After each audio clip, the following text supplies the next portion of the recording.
शरद पवार मवियाच्या कोट्यातून राज्यसभेवर जाणार आहेत। राज्यसभेसाठी पवारांना मवियातील तिन्ही पक्षांनी पाठिंबा दिलाय।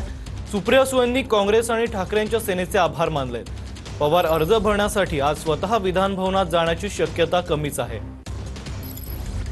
चर्चेच्या सर्व अनुषंगाने आज दुपारी काँग्रेस पक्षाने शरद पवार साहेबांच्या उमेदवारीला पाठिंबा द्यावा अशा प्रकारचा निर्णय हा काँग्रेस पक्षाचा झालाय आणि महाविकास आघाडी म्हणून अनेक ज्येष्ठ नेतृत्व म्हणून आम्ही आदरणीय शरद पवार साहेबांना काँग्रेस पक्ष म्हणून मतदान करणार ते आमचे उमेदवार राहतील। बिनविरोध व्हावे अशी अपेक्षा आनंदाचे म्हणजे झाला बिनविरोध तर चांगलाच आहे। बिनविरोध झाला तर बिनविरोध राज्यसभेचं मतदान फिक्स्ड असते, त्यामुळे मत काय इकडे तिकडे व्हायचा विषय नसतो, त्यामुळे बिनविरोध होईल अशी आम्हाला खात्री आहे। राज्यसभेला ही प्रतोदला ही ओपन मतदान होतं, विधान परिषदेला मुक्त मतदान, त्यामुळे इथे काही असा काही शक्यता कुठेच नसते, त्यामुळे यावर काही शंका घेण्याचं कारण नाही असं मला वाटतं।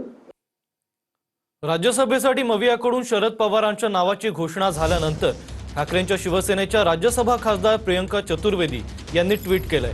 पक्षानं मागील काळात 6 वर्ष राज्यसभेची संधी दिल्याबद्दल त्यांनी आभार मानले।